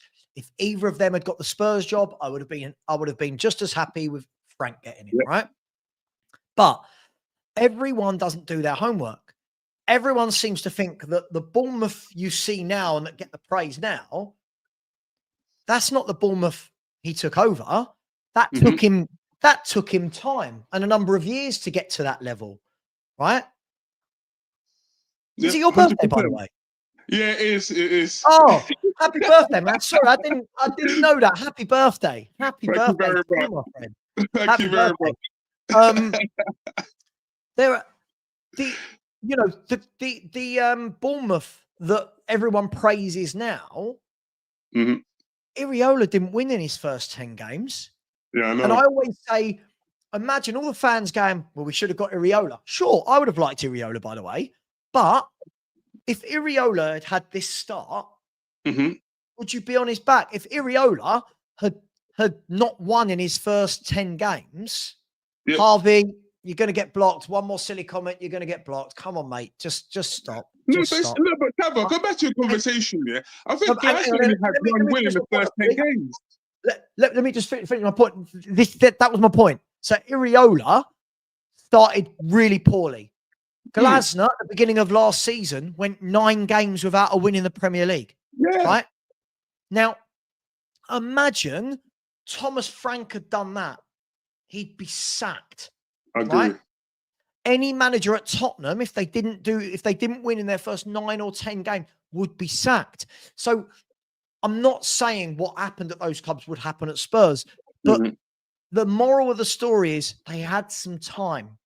Right. They were only playing once a week with Palace and with yeah, I agree. Right? I agree. And the first thing they did, Sava, and I say this to you, and I said this to you last season, by the way, and the season before that, any new manager comes in, the first thing you do is you solidify the defense. You build a solid foundation at the back and make sure it is watertight, at the back before you even think about going forward. Because last season we shipped a lot of goals, so we had to work on that defensive structure. So Thomas Frank has come in there, organised it, done what Danny said, dropped it back 20 yards as well, and actually given the defenders like Romero an opportunity to be able to defend. And this is why I said when Dragushin comes back here, finally we're going to actually get to see how good Dragushin actually is. I agree. And how good he is as a centre half, because I actually think he's a better centre half than we've seen. But because we've been playing out of position for the last year, we never got to see how Dragushin is as a centre half. And by the way, he's good at I've watched him at Genoa beforehand. He's also good at dead ball situations as well. So I'm looking at Dragushin, I'm thinking this defensive line there, Thomas Frank will shoot you down to the ground, and this will hopefully with a lot of players. Same way it does with Danso. Right. Same way it does with Danso. Everyone watched Danso and Dragushin and went, "Oh my God, they're no good in a high line." Well, I hate to break it to people, most centre backs aren't good in a high line if you're not quick, right? So, look, the way I see it is this. And this is what I said at the beginning of the season. It's what I'm still saying now. So when people are asking me to panic, and when people are seeing all these videos with crisis and Frank needs to do this and Frank needs to do that, first and foremost, let's be fair. Am I going to listen to someone on YouTube telling me that Thomas Frank has to go to a back three because you think he does? Or am I going to go with what Thomas Frank thinks, a guy who coached Brentford from absolutely nowhere to being a top half Premier League football team, right? This is, for me, years and years and years. Forget, Philly, let me start that again. Forget who the manager is. Yeah. Forget that it's Frank. It could be Ange. It could be Frank. It could be anyone. Javi. Whoever the manager is right now, we are at a position where that manager has inherited years and years of non-existent squad planning, Mm-hmm. Years and years of different philosophies that we're buying for. Mm-hmm. Years and years of buying kids. Yeah. And not replacing players like Kane and Son. Yeah. Whoever picked this up needed the first year to go, right, take a breath. Yeah. Let's sort everything out. But fans and YouTubers are the worst at it. We're the worst at it. After 10, 11 league games going, yeah, but he's got to change it. The football's not sustainable. Do these people not understand what that coaching develops over time and takes time? And can you talk for 1 second? Sorry, my door's I can do that, right? What I'm going to say, yeah, right, it's the profiling of players that I'm looking at. I'm looking at fans here and I'm thinking, do you know a profile of a player? Do you understand what a box-to-box midfielder is, a dominating 8 who could drive the ball forward? Or can you not see that you need that kind of profile of player? Because for that profile of player to be able to supplement the attack here and to bring in, give the space in a number 10, we're always going to be a team that it plays in a transition that is a counter-attacking. It's not going to function very well, and unfortunately, yeah, I believe a lot of fans don't look at the profile of player when they're talking about it. They're not looking at the quality of player, or what that player could actually offer you on the pitch, and that for me is a worry. I don't think fans look at a player like Bergwijn and say, right, what do you actually offer me on the football pitch? What is actually your role in the side? What position do you actually play? Because a lot of players, yeah, that we put in positions in the team, like let's play Sarr at 10. Sarr in no way, shape or form is a 10. He's not a creative player. He doesn't look for spaces in behind, so he's not a 10. He's a runner. 10, yeah, he's an 8. Yeah. If anything, he's an 8. So why are you playing him in a 10 when he's supposed to be the creative midfielder? That's a round peg in a square hole. But fans don't look at that. They'll just say, oh, well, let's play him in a 10. Mate, have you looked at the position on the football pitch? Have you seen what the 10 actually does? I'll tell you something. See, this is the argument that gets me. This is where I just think the argument is so silly, right? So it's not all about the players. I don't think Sunderland's a better squad than us, but they are above us in the league. Sure. So if we're going to use Sunderland's anomaly start to the season as a reason to bash Frank, right? Think about it. Let me show you the league table, right? Think about it, right? Sunderland are above everyone other than the top 3. Right? Sunderland are above everyone other than the top 3. Right? Does that mean that Sunderland are better than Aston Villa? Are Sunderland better than Man United and Liverpool and Bournemouth and Palace?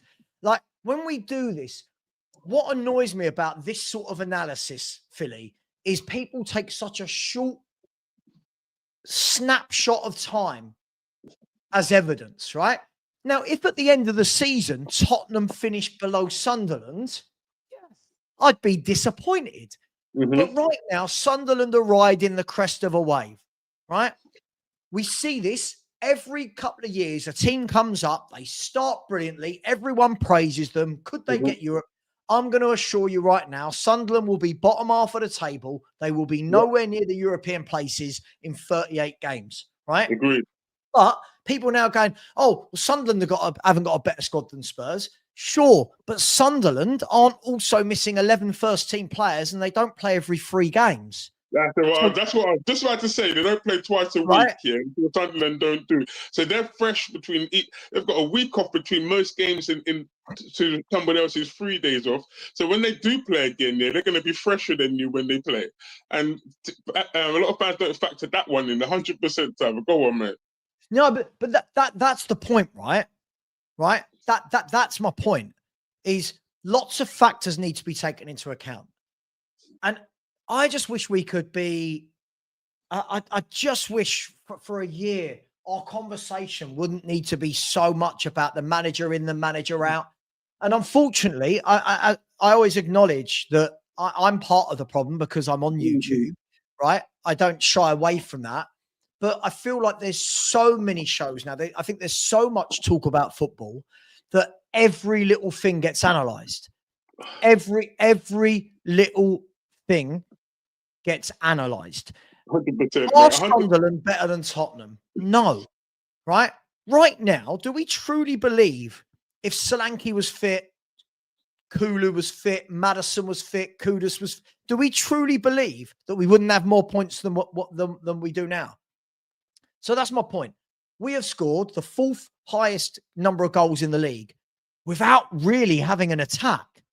I think that should be applauded and say, thank you for getting. So when people like Reezy say, you've got to be getting more out of them, more out of. I'm surprised he's got 20 goals out of this team. Agreed. 100% agree. I look at him and think, who actually, like I said to you before, who actually inspired you that when they're in front of goal, they're actually going to score? So he's getting a miracle out of what he's got right now. Sorry, sorry, Alf. That is nonsense. That is nonsense. I'm telling you, right? I'm telling you, they won't be. We see this all the time, Philly. Right? Yeah. We see this all the time. I remember when Blackpool came up under Holloway, right? And they started like a house on fire, and it was, oh my God. Leeds, when they came up the other year, oh my God, look at them. As the season goes on, and I know people don't seem to believe that the season doesn't end in November. As the season goes on, as the games pile up in December and January, as the injuries hit, as fatigue hits, these teams will naturally fall into place. Yeah, they will. And Liverpool, Chelsea, Arsenal, City, the cream, Villa, the cream will rise to the top. 100%.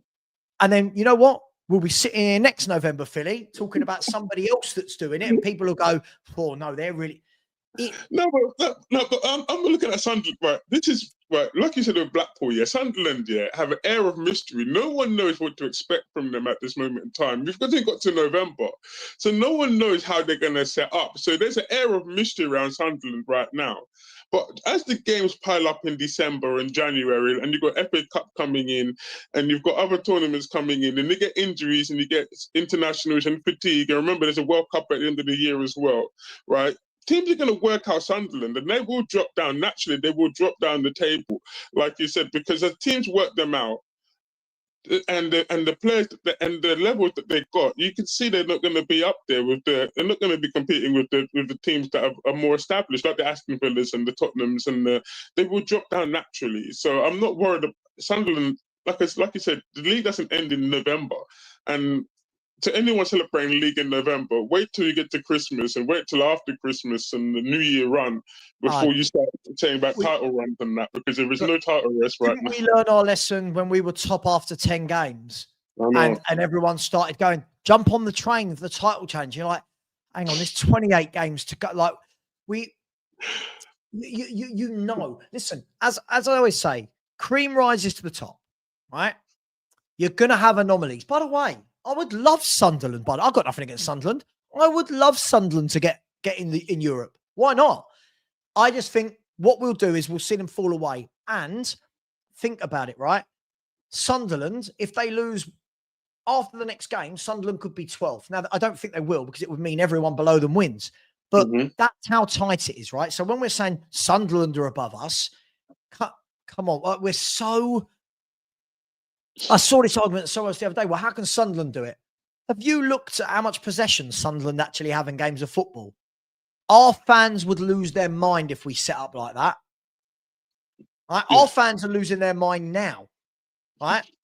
So I just think I've really changed in the last 6 months or so, Philly, because I really took a step back a little while back and looked in at the YouTube scene and the football content creation scene and went, everything's so dramatic. Like, I know. Everything is so clickbait. Everything is dramatic. Everything is famine or feast. Like, Spurs don't win a game, it is crisis. Who do you think anyone right now at Tottenham is sitting there going, "Oh, should we have given Thomas Frank the job?" Or are they going, "No, just keep"? Like, you know, it's just mad. I think you guys at Spurs 5 took it when you were there. Yeah, I've always said this, and I said it from day one, and I say it now again. Yeah, Spurs are like an episode of EastEnders, man. I don't know who has more drama. Really and truly, yeah, EastEnders should give back the TV soap awards here, give Tottenham Hotspur, because every week is another drama. You expect a drum roll every single day. There's news come out. There's an EastEnders drum roll at the end of it, because it's just like, take a step back and see it for yourself. Why do you make a mountain out of a molehill? Just relax. It is what it is at the end of the day. I'm looking at it and look at it objectively in this. And the thing is, yeah, right, don't take other people's opinion. Make your own mind up. Use your critical thinking. Don't see. Yeah, but that don't sell. Yeah, but the thing is with the YouTube game, Philly, that doesn't sell. Right? No. So as somebody who's like me as a fan right now, 100% behind Thomas Frank and what the club are doing. As long as they keep buying quality players, 100% behind it. Saying that isn't popular, right? And it's not clickbait, right? There's no panic, so there's no clickbait. Right? There's no everyone talking about, oh, how can we play and blah blah blah blah blah blah blah blah blah. Oh well, if you look at last season, well, if people want to do anything like last season, we lost 26 games of football. Like, I don't want to be that. I don't want to be what we were under Poch. I want Thomas Frank to have some time and to build his own squad. Right now, if you really look at it, he's signed 2 first-team players that are Tottenham players because Mawani and Paulinho are loans. So far, he has signed Kudus and Xavi Simons, right? And this squad, other than that, is the previous manager's squad. 100%. Right? You look at Arteta, Emery, Pep. So these people are every year. Some are going out, some are coming in. Some are going out, some are coming in. But we want to judge a manager on 3 months. And again, this is where, and I'm going to say it, winning the Europa League was absolutely needed for a fan base, for a football club, for Champions League. But it was also a really bad thing to happen because it papered over just how shit we are, right? And it made people not realize what a big job the manager has got. This is a huge job, Philly, that he is undertaking here. Huge. My issue with the Europa League, Sava, and I said this back in May when I spoke to you, my issue was winning the Europa League, would allow Tottenham to sit on their laurels. And Tottenham have a habit of sitting on their laurels. And I found that in the year that we didn't buy anyone, you sit on your laurels. And if you sit on your laurels there, instead of moving forward, you end up going backwards. You have to strike while the iron is hot. And for me, how they won winning the Europa League allowed them to think, oh, it was just Ange's the problem. But he didn't look at it, the collective, and realize that a lot of these players, that they were playing at the best of what they could do. The likes of Brendan Johnson, I'm not expecting Thomas Frank to do a lot with him because I look at him and I think you're a very moderate player. You don't offer, I don't know why they put you on the wing because you're not a natural winger. You've got no tricks in you whatsoever. You've got no step over. You can't even do a step over, bro. But you're playing on the wing. No. And I'm looking at the pigeon and I'm thinking, you're playing up front. And I'm looking at Sarr and Bergvall, 2 inexperienced players.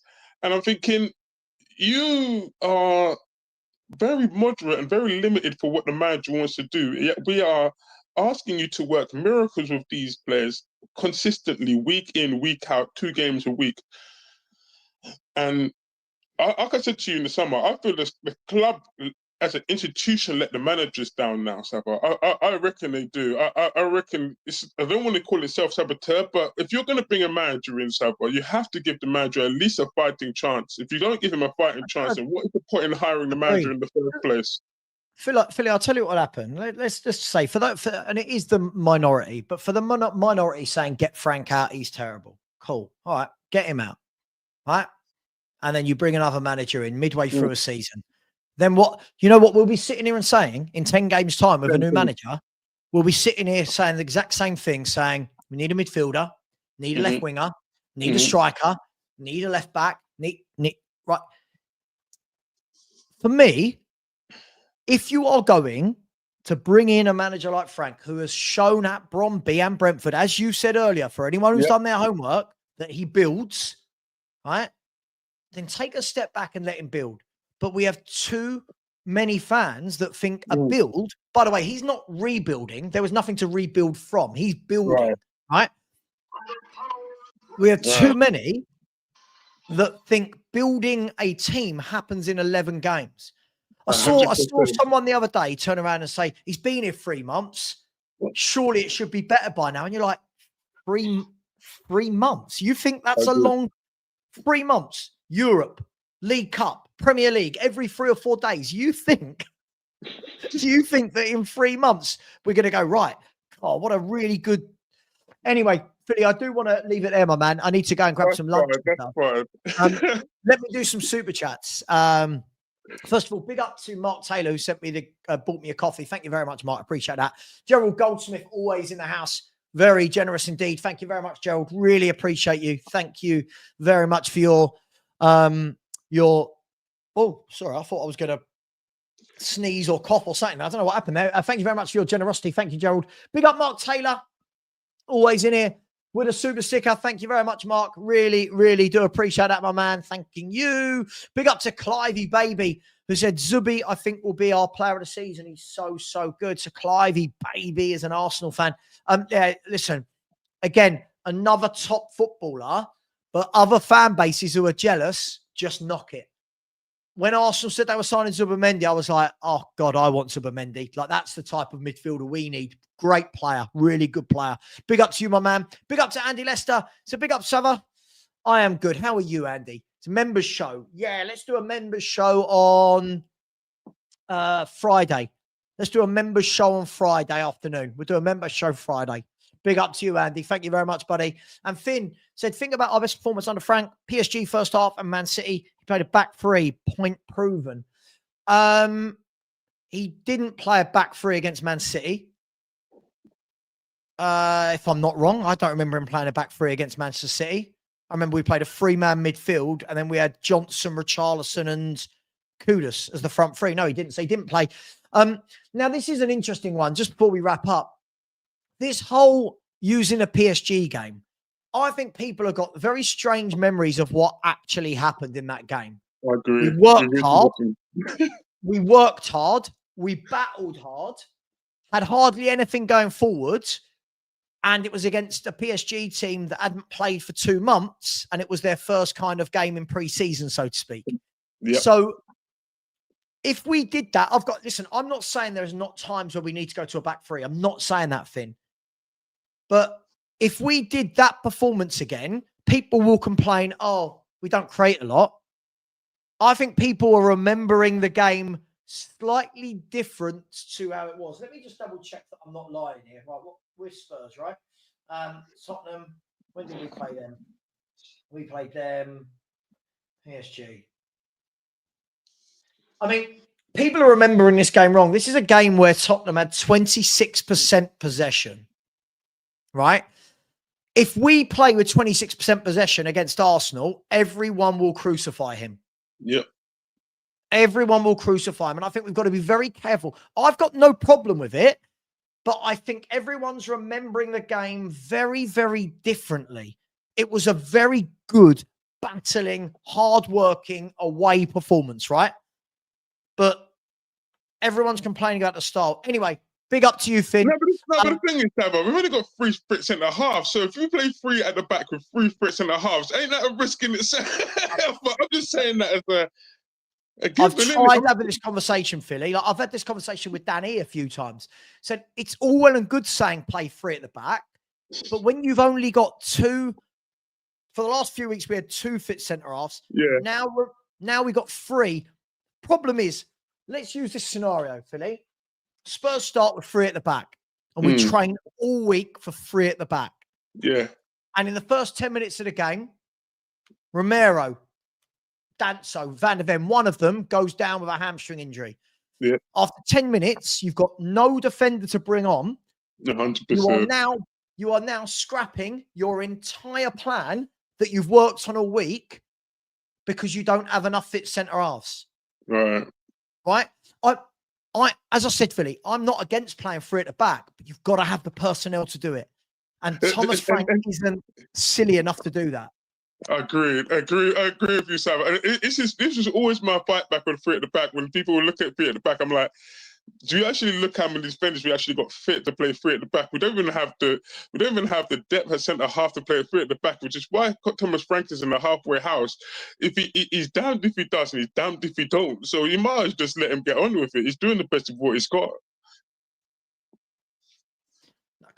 I completely agree. Now this is a problem. I'm all for it. You just got to have the players to do it. You've got to have the players to do it. And Finn, we agree on this. Finn, we agree on this. But I think people are thinking that suddenly you go to a back three and suddenly we're going to be this really attacking team with the wing backs and stuff. I think people. What will happen is I think we'd play. Let's say we played 10 games in a row with wing backs. I think we'd start the first few really well. Everyone would lose their mind and go, "Oh my God, we should do this every week." And then when the players start settling back into the pattern of not being good enough, people will go, "What do we do?" Yeah, 100%. 100%. It's a quality issue. It's a quality. Anyway, listen, big up to you. Thanks, Philly. Happy birthday. Go and enjoy your day, my man. Thank you very much. First of all, let me just plug my channel quick. Blockbuster Movies, Games, Television. We've got a channel tonight. However, if you're free, please jump on. We're going to do Stephen King Part 2, me and Ellie. And we're going to talk, and Corey, but we're going to talk about The Green Mile, Shawshank Redemption. And we're going to talk about the brand new Running Man. By the way, the brand new Running Man is wicked. And we're going to talk about the 1987 Running Man as well tonight on Blockbuster Movies, Games, Television, 8 o'clock stream. And Saba, thank you very much for letting me plug my channel. And you're very welcome to come on if you want to have a good conversation away from Spurs if you want to, mate. I'm live at 6 or 6:30 with for the What Are We Doing Here podcast, and then I need to switch off. But listen, please get over and check out Philly's channel. Happy birthday to you. Thank you to Finn. Oh, I've seen that one. Yeah. Listen, Finn, it's not that I disagree with you, my man. I'm not arguing for the sake of it. I think there is definitely something in there for playing a back three. I just think you've got to have the right players available and fit. And if we do that, I think you'll still see that the midfield won't be able to pass the football to save their life. Anyway, take care. Much love. Oh, hang on. Should we see who's live? Let's see who's live and who we can redirect to. And then I need to get some food. Here we go. Customization, redirect. Who's live? Anyone in the Spurs sphere? There's no one live. Why is no one live? You Saeed live? Yeah, Saeed's live. Yeah, I'll send you over to Saeed. When you get to Saeed, just say Sava Raid or FHTV Raid, either one. Take care, guys. And as always, come on, you Spurs.